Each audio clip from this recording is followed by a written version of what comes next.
Okay, so I am Dr. Lori Wenzel, and I began my teaching career actually at Divine Savior Holy Angels High School, and these are a lot of my students that I taught 40 years ago today, and I'm so thrilled that they're here joining us today. I taught Bible at Cardinal Stritch University for 20 years, and in 2023, my husband and I published a book, Cathedrals, How to Identify Biblical Figures in Any Cathedral Around the World. And the way that we did our research is we spent several months in Italy, France, England, Austria, Germany, Hungary, the Czech Republic, Spain, Monaco, Croatia, and Greece. And my husband took 23,000 pictures. And so all of the pictures that are in the book are from his artwork. So why did we decide on this? Why did we embark on this journey? We did so because when we were doing our research, people would stop in cathedrals and say, "Oh, I heard you talking. Could you tell me about this? Or could you tell me about this person?" And we found ourselves explaining the language of cathedrals. And so if you have ever been in a church or a cathedral and you thought to yourself, "I know I'm standing in front of the statue and it's not Jesus, but I don't know who it is," then this talk is for you. So that's what we're going to do today. We're going to learn the language of cathedrals. It's really broken up into 4 different sections. We're first going to talk about the 12 apostles because you see them in every cathedral around the world. So we want to start with them so you've got something that you can hang on to when you leave. We're going to do some New Testament figures, some Old Testament figures, and then some early Christian saints and martyrs. And we're going to start with the 12 apostles. And if you look at that picture on the screen, you can see that every apostle is holding something in their hands. That is their visual name tag. The cathedrals were built at a time when people were illiterate. They couldn't read, and so they needed to put something in their hands that was an identifying mark. So if you look up very carefully, you will see that they are all holding something in their hands. Now, this imagery started with the very first 2 Christian churches. When Constantine the Great made the Edict of Milan in 313, what he did was he said that Christians were no longer allowed to be persecuted because up to 313 AD they were. So he's the first Roman emperor, his mother is a Christian, and so he decided that he would pass this edict. He had witnessed persecutions and he said no more. And what he did after the edict is he built a church in the east and a church in the west. The church in the west was St. Peter's Basilica. The church in the east was Hagia Sophia, which is in present-day Istanbul. Now, when both of those churches were built, it was the very first time that they had to figure out, what did Jesus look like? How would we identify Peter, James, and John? So they draw the first pictures of Jesus. They put them in a mosaic, and they decide how they're going to identify the disciples and the early Christian saints and martyrs, and that becomes the prototype for all the cathedrals in the world. So if you learn the name tags of the apostles and Christian saints and martyrs, what you see in one church, you will see in all churches. Their name tags don't change. So we are going to start with the 12 apostles, because you will see them again everywhere. The first person we're going to start with is Peter. And the way that we identify Peter in any cathedral around the world is that he is holding the keys in his hands and an upside down cross. Now, the reason he's holding the keys in his hand is because Jesus said, "I give you the keys to heaven. What you hold bound in heaven is held bound in heaven, and what you hold bound on earth is bound on earth."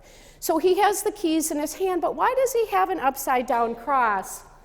Well, he has keys here, so you can see his keys, but he has an upside down cross because legend tells us that he was in jail in Rome, He was being persecuted for being a Christian because when he lived in 64 AD, you weren't allowed to be a Christian.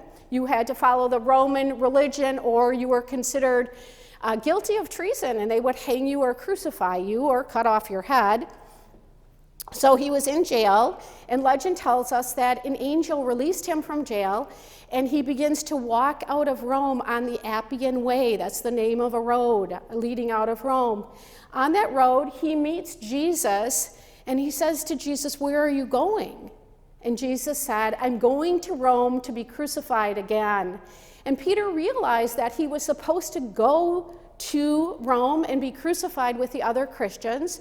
So he returns to Rome, he's sentenced to crucifixion, and he asked if he could be crucified upside down because he felt unworthy to die in the same way as Jesus. So Peter always holds keys in his hands, and sometimes he has an upside down cross. Now his brother, Andrew, has a diagonal-shaped cross. The story about Andrew is that he went to Romania, and he preached, and the people there converted to Christianity, and the governor's wife converted to Christianity. The governor went to Andrew and said, "If my wife doesn't leave Christianity, I'm going to persecute you." And so the wife refused to convert back to the Roman polytheistic religion, and so the governor sentenced Andrew to death. Again, Andrew asked that he not be crucified or on the same kind of cross as Jesus, so they put him on an X-shaped cross, and he actually lingered for 2 days, they said, on the cross. Bartholomew is our next apostle, and you can identify Bartholomew 2 ways. He's holding a flaying knife in his hand, and he has a demon resting at his feet. Now, why does he have a demon resting at his feet? Well, again, according to legend, Bartholomew went to India, and when he arrived, the king of India had a daughter who was having seizures. Now, in those days, they believed the reason why you were having seizures is that evil spirits were infecting you. And if someone got too close to you, that evil spirit would jump from them to you. We would call those germs today. But in the ancient world, they were demons. So he gets off the boat, and he tends to this sick girl, and he cures her of her seizures, and nobody else gets a seizure. So they say, "Oh, he must have gotten that demon from her, and then he chained that demon right close to him because it wasn't able to go to anybody else and infect them." So you will find him with a demon chained close by. Now, why does he have a flaying knife? Well, the whole kingdom converted to Christianity, and the king's brother who had the neighboring kingdom, he was very unhappy about that. He sent his soldiers into the city where Bartholomew was. They took Bartholomew out of the city, and they flayed him alive. Okay, so you will see him with a flaying knife because he was flayed alive. And sometimes you will see him without his skin. That picture on the far left, that's from the Milan Duomo. Notice he has his skin wrapped around him. The middle picture, of course, is him being flayed alive. And the other picture is from him on the Sistine Chapel. Now, what's interesting about that picture is that Michelangelo shows Bartholomew holding his skin, but the face on that skin is actually the face of Michelangelo. That's his handprint. So he's trying to tell you that he's the author. He never thought he would be so famous, so he's going to leave his picture on the skin. The Apostle Thomas. Now, Thomas, we actually have 2 things that identify him. The first thing we have is a right angle. That was a carpenter's tool back then, and according to legend, Thomas landed in India as well, and the king knew he was a carpenter and asked him to build a big palace. He gave Thomas money for the palace, and then when the king left, Thomas gave all the money to the poor. The king came back, and he was going to put Thomas to death. However, everyone in the kingdom was so grateful to the king that he decided it was really a good PR move, and he's going to let Thomas win. Okay, and stay alive. But the priest didn't like Thomas because he had an important place in the king's life, and so they spear him to death. So sometimes Thomas holds a spear in his hand, and other times he holds a right angle, and sometimes he holds both. The Apostle Philip, we don't know much about him. What we do know about Philip is that he was married and he had 2 daughters, and he was persecuted for being a Christian, and he and his 2 daughters were all crucified together. The Apostle James the Lesser. James the Lesser was the person who was in charge of the Christians in Jerusalem. They say that he was preaching about Jesus one day, and some men began to stone him.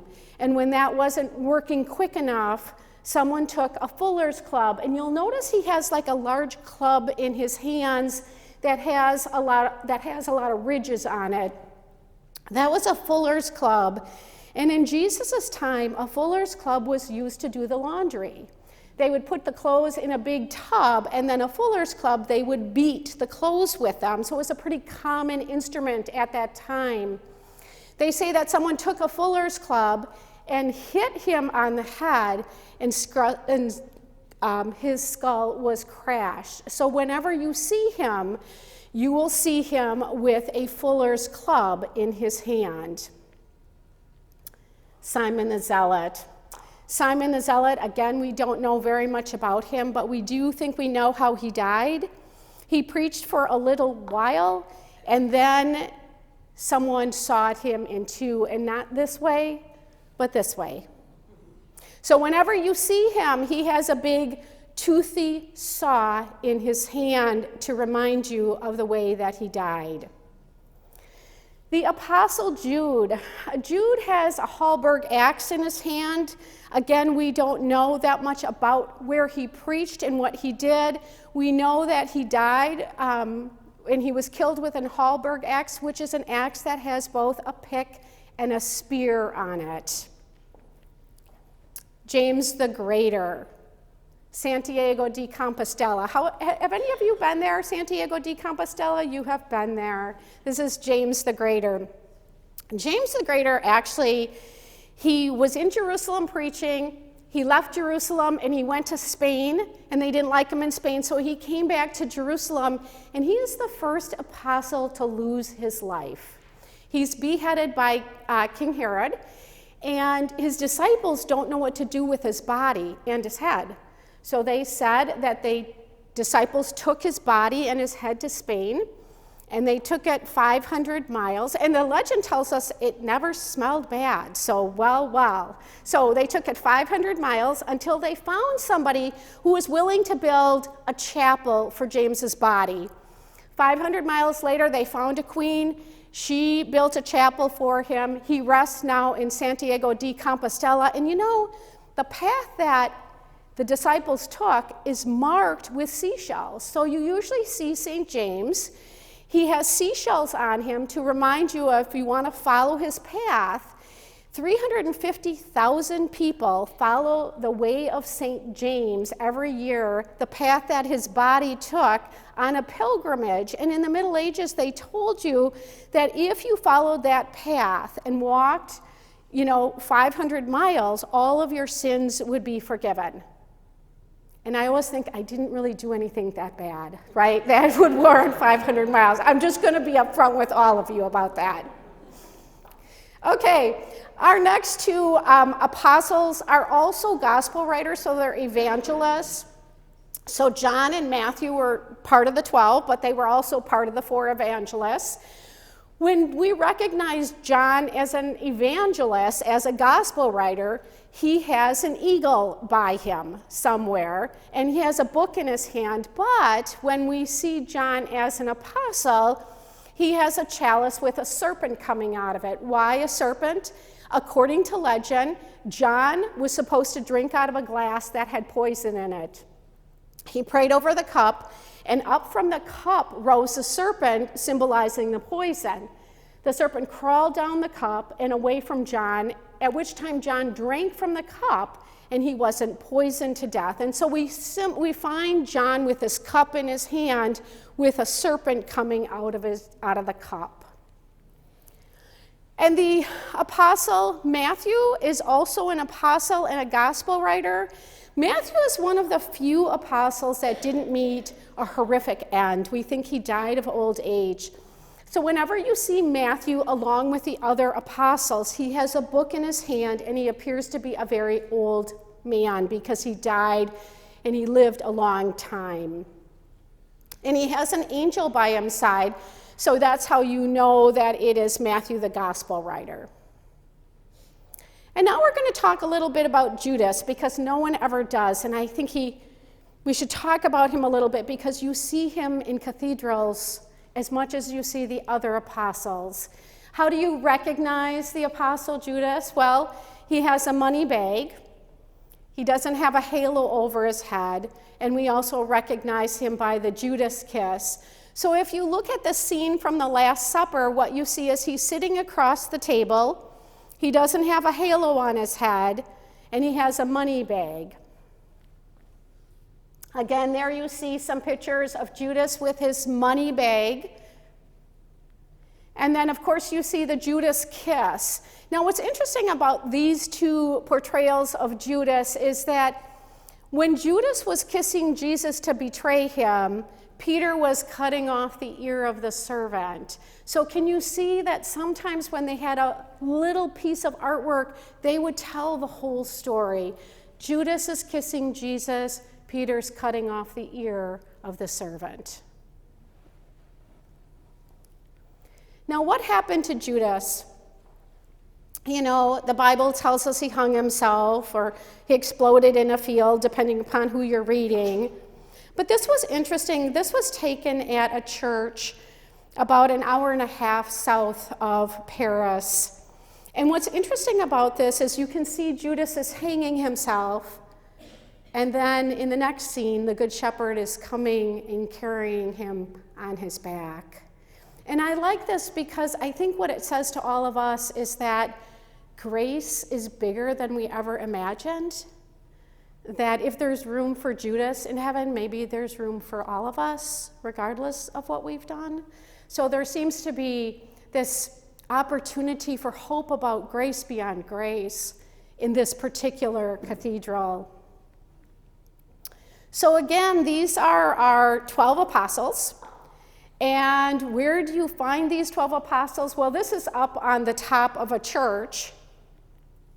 But this is also where you find them. So this is one of my favorite churches in France. I love these churches. They have 3 doorways. Most of the medieval churches have 3 doorways. It's a mark of the Trinity, so they have 3 doorways. And in the center doorway, you will find the 12 apostles. And they're at eye level so that you can go up and talk to them. Oh, this is Peter, this is James, this is John. So any cathedral that you go to, a medieval cathedral anywhere in the world, look at that front center doorway, and right at eye level is the statues, the 12 apostles. And so now you can recognize the 12 apostles in any cathedral around the world.